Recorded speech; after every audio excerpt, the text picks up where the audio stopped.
Wah, jangan asal sholat tahajud, ya. Niatnya sih udah bagus, mau lebih dekat sama Allah, mau doa-doanya cepat dikabulkan, mau hidup lebih berkah dan tenang. Tapi kalau caranya keliru, bisa-bisa tahajud kita nggak membawa dampak apa-apa. Bahkan, ada yang sudah tahajud bertahun-tahun tapi hidupnya masih terasa berat. Pernah nggak sih ngerasa begini? Sudah bangun malam, sudah berdoa panjang-panjang, tapi hati tetap gelisah, masalah datang terus, dan rasanya hidup nggak ada perubahan yang berarti? Kalau iya, bisa jadi ada sesuatu yang salah dalam cara kita tahajud. Karena tahajud itu bukan cuma soal bangun malam lalu sholat.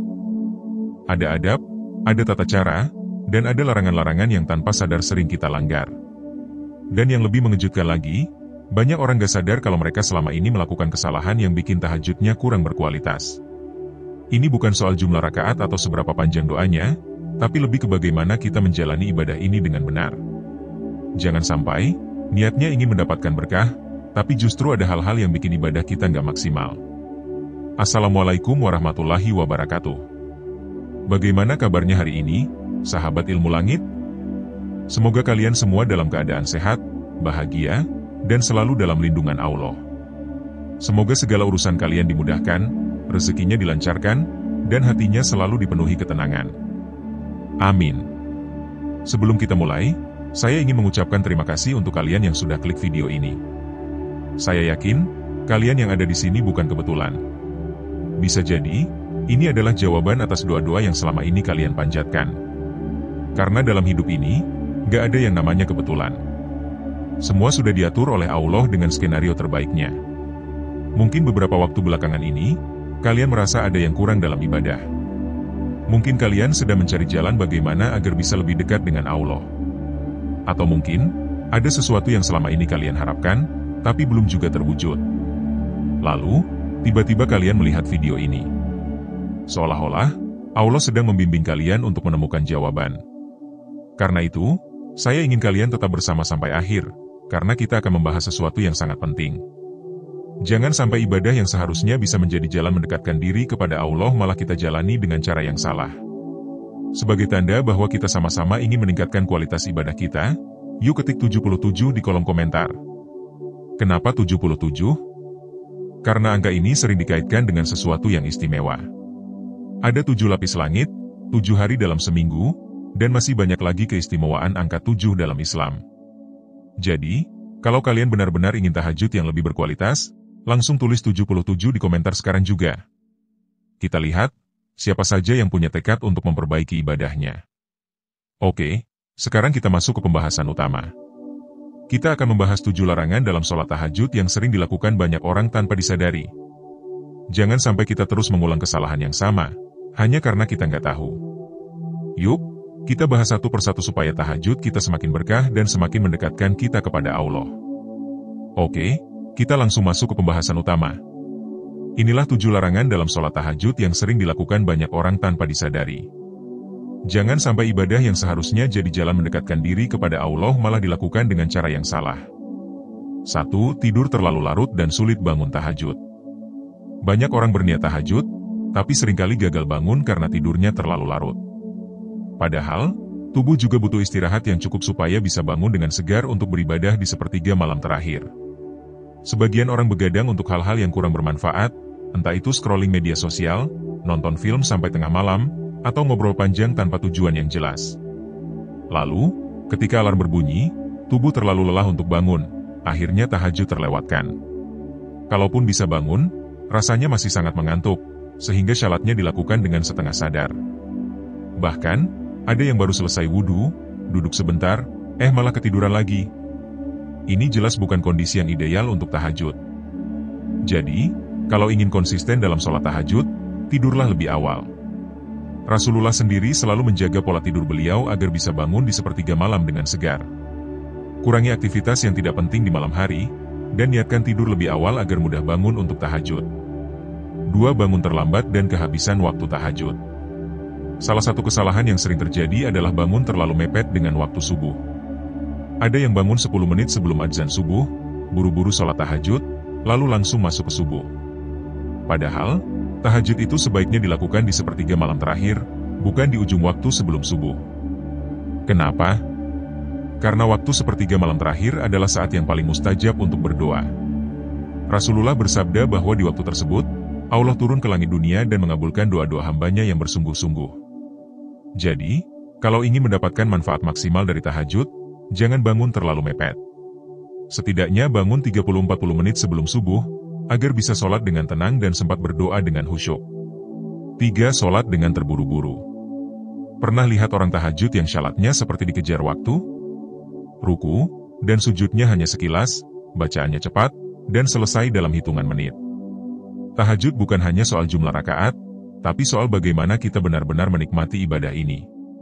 Rasulullah selalu sholat tahajud dengan penuh kehusyukan. Bahkan, dalam beberapa riwayat disebutkan bahwa beliau bisa membaca satu surah yang sangat panjang dalam satu rakaat. Jadi, jangan terburu-buru. Rasakan setiap gerakan, hayati setiap doa. Kalau ingin sholat tahajud yang berkualitas, lakukan dengan santai, nikmati waktunya, dan benar-benar hadirkan hati dalam ibadah. 4. Tidak memanjangkan sujud dan doa. Salah satu keistimewaan tahajud adalah waktu sujud yang lebih panjang dibandingkan sholat lainnya. Di dalam sujud itulah, seorang hamba berada dalam posisi paling dekat dengan Allah. Sayangnya, banyak yang melakukan sujud seperti sholat biasa, bahkan lebih cepat. Padahal, Rasulullah sering memanjangkan sujud saat tahajud, berdoa dengan penuh penghayatan, meminta segala hajatnya kepada Allah. Jadi, kalau ingin mendapatkan keberkahan dari tahajud, perpanjang sujudnya. Gunakan waktu itu untuk benar-benar mencurahkan isi hati kepada Allah. Minta apapun yang diinginkan, baik itu urusan dunia maupun akhirat. 5. Tidak menghadirkan hati dalam sholat. Sholat yang dilakukan tanpa hati yang hadir akan terasa hampa. Kita mungkin menggerakkan tubuh sesuai gerakan sholat, membaca doa-doa, tapi pikiran kita melayang kemana-mana. Ada yang sambil sholat masih memikirkan pekerjaan, masih memikirkan masalah yang sedang dihadapi, atau bahkan tanpa sadar menghafalkan jadwal besok. Ini adalah salah satu kesalahan besar dalam tahajud. Rasulullah selalu sholat dengan penuh kehusyukan. Bahkan, dalam sebuah hadis disebutkan bahwa beliau menangis dalam sholat malamnya karena begitu menghayati ayat-ayat yang dibaca. Jadi, kalau ingin tahajud yang benar-benar memberikan ketenangan batin, hadirlah sepenuhnya dalam sholat. Jangan hanya gerakan tubuh yang bergerak, tapi hati juga harus benar-benar fokus kepada Allah. 6. Tidak berdoa setelah tahajud. Banyak yang setelah selesai tahajud langsung tidur lagi atau sibuk dengan hal lain. Padahal, waktu setelah tahajud adalah waktu yang sangat mustajab untuk berdoa. Rasulullah selalu memanfaatkan waktu ini untuk berdoa panjang. Dalam banyak hadis disebutkan bahwa beliau sering menangis dalam doanya, meminta ampunan untuk umatnya, dan memohon segala kebaikan kepada Allah. Jadi, jangan buru-buru meninggalkan sajadah setelah tahajud. Luangkan waktu beberapa menit untuk berdoa dengan sungguh-sungguh. Minta segala yang diinginkan, baik itu kesehatan, rezeki, ketenangan hati, atau hidayah. 7. Tidak menjaga konsistensi. Kesalahan terbesar dalam tahajud adalah tidak menjaga konsistensi. Ada yang tahajud hanya saat punya keinginan besar, lalu berhenti ketika keinginannya sudah tercapai. Ada yang tahajud hanya sesekali, ketika sedang merasa semangat, lalu berhenti karena malas. Padahal, keberkahan tahajud itu terletak pada konsistensinya. Rasulullah tidak pernah meninggalkan tahajud, bahkan ketika beliau sedang sibuk atau dalam perjalanan. Dalam hadis disebutkan bahwa sholat yang paling dicintai Allah adalah sholat yang dilakukan secara rutin, meskipun jumlahnya sedikit. Jadi, jangan hanya tahajud saat butuh sesuatu. Jadikan ini sebagai kebiasaan. Mulailah dengan sedikit, misalnya 2 rakaat setiap malam. Lama-lama, tubuh akan terbiasa, dan tahajud akan menjadi bagian dari hidup yang sulit ditinggalkan. Setelah mengetahui 7 larangan ini, sekarang saatnya kita introspeksi diri. Dari 7 poin tadi, mana yang masih sering dilakukan? Coba tulis di kolom komentar. Jangan sampai tahajud yang kita lakukan bertahun-tahun ternyata kurang maksimal hanya karena kesalahan-kesalahan yang sebenarnya bisa diperbaiki. Bagi yang ingin memperbaiki kualitas tahajudnya, yuk mulai dari sekarang. Jangan tunggu nanti, jangan tunggu ada masalah baru kita kembali ke Allah. Karena tahajud bukan hanya soal meminta, tapi juga soal mendekatkan diri kepada Sang Pencipta. Kalau setuju, tulis di komentar, saya siap memperbaiki tahajud saya. Setelah kita membahas 7 larangan dalam sholat tahajud, sekarang kita masuk ke bagian yang paling penting, bagaimana cara memperbaiki tahajud kita agar benar-benar membawa berkah dalam hidup?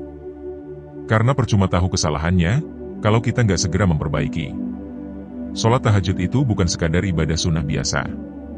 Ini adalah kunci dari segala kemudahan hidup, jalan untuk mendekatkan diri kepada Allah, dan rahasia di balik banyak doa yang dikabulkan. Banyak orang yang sudah merasakan keajaiban tahajud. Yang dulunya hidup penuh kesulitan, setelah rutin tahajud, rezekinya lancar. Yang dulunya hatinya selalu gelisah, setelah tahajud, hidupnya lebih tenang. Yang dulunya selalu merasa jauh dari Allah, setelah tahajud, imannya semakin kuat. Tapi ingat, semua itu terjadi kalau kita benar-benar melakukan tahajud dengan cara yang benar. Nah, sekarang kita akan bahas cara memperbaiki tahajud agar lebih berkualitas dan benar-benar berdampak dalam hidup kita. 1. Tidur lebih awal dan niat yang kuat. Banyak orang yang gagal tahajud bukan karena malas, tapi karena tidurnya terlalu larut. Mau bangun jam 3 pagi, tapi tidur jam 1 malam? Ya jelas susah. Rasulullah selalu tidur lebih awal dan sudah memiliki niat yang kuat untuk bangun malam. Bahkan, beliau tidak pernah melewatkan tahajud, karena niatnya sudah begitu tertanam dalam hati. Jadi, mulai sekarang, biasakan tidur lebih awal. Kalau biasanya tidur jam 12, coba majukan ke jam 10 atau 9 malam. Sebelum tidur, niatkan dalam hati, saya ingin bangun untuk tahajud karena ingin mendekatkan diri kepada Allah. Dengan niat yang kuat, tubuh kita akan lebih mudah terbangun, bahkan tanpa alarm sekalipun. 2. Gunakan alarm dan minta dibangunkan. Kalau niat saja belum cukup, pakai cara lain. Pasang alarm di jam yang sama setiap malam, misalnya jam 3 pagi. Kalau masih sulit bangun, minta tolong orang terdekat untuk membangunkan. Bisa pasangan, orang tua, atau sahabat yang juga ingin tahajud. Di zaman sekarang, kita juga bisa menggunakan aplikasi yang bisa membangunkan dengan suara adzan atau zikir. Intinya, jangan kasih alasan untuk nggak bangun. 3. Jangan langsung tidur lagi setelah bangun. Salah satu godaan terbesar setelah bangun untuk tahajud adalah rasa kantuk yang luar biasa. Ada yang berhasil bangun, tapi duduk sebentar di tempat tidur, lalu tertidur lagi tanpa sadar. Supaya ini nggak terjadi, begitu bangun langsung bergerak. Minum air putih, cuci muka, atau kalau perlu langsung ambil wudhu. Dengan begitu, rasa kantuk akan hilang, dan kita siap untuk sholat tahajud dengan segar. 4. Awali dengan zikir dan taubat. Sebelum memulai tahajud, tenangkan diri dulu. Bisa dengan zikir atau istighfar. Rasulullah selalu memulai tahajud dengan memuji Allah, meminta ampunan, lalu baru sholat. Kenapa ini penting? Karena kalau hati kita masih penuh dosa, sholat kita bisa terasa hambar. Dengan istighfar dulu, kita membersihkan hati sebelum menghadap Allah. 5. Jangan terburu-buru, nikmati setiap gerakan. Kalau mau tahajud yang berkualitas, jangan buru-buru. Nikmati setiap gerakan. Ruku, dengan tenang, sujud dengan lama, dan hayati setiap doa yang dibaca. Kalau bisa, pilih surah yang lebih panjang dari biasanya. Rasulullah sering membaca surah panjang dalam tahajudnya, karena malam itu adalah waktu terbaik untuk bermunajat kepada Allah. 6. Perbanyak sujud dan berdoa sepenuh hati. Salah satu kunci keajaiban tahajud ada di sujudnya. Dalam sujud, kita berada di posisi paling dekat dengan Allah. Ini adalah momen terbaik untuk meminta segala hajat kita. Jangan hanya membaca doa standar, tapi benar-benar curahkan isi hati. Minta apa yang kita butuhkan, baik itu masalah dunia maupun akhirat. Kalau sedang banyak masalah, sujudlah lebih lama. Katakan kepada Allah apa yang kita rasakan, seperti seorang anak yang mengadu kepada orang tuanya. Allah Maha mendengar, dan Dia akan mengabulkan doa yang datang dari hati yang tulus. 7. Jangan lupakan doa setelah sholat. Banyak yang setelah selesai tahajud langsung tidur lagi. Padahal, setelah tahajud adalah waktu yang mustajab untuk berdoa. Gunakan waktu itu untuk berzikir, bersyalawat, dan memohon kebaikan. Bisa juga berdoa dengan doa-doa dari Rasulullah yang sudah terbukti membawa keberkahan. 8. Lakukan dengan konsisten, jangan hanya saat butuh saja. Banyak orang tahajud hanya saat sedang ada keinginan besar. Begitu keinginannya tercapai, tahajudnya berhenti. Padahal, keberkahan tahajud itu datang dari konsistensinya. Rasulullah tidak pernah meninggalkan tahajud, meskipun sedang sibuk atau dalam perjalanan. Jadi, kalau ingin merasakan keajaiban tahajud, jangan hanya lakukan saat butuh. Jadikan ini sebagai kebiasaan. Mulailah dengan sedikit, misalnya 2 rakaat setiap malam.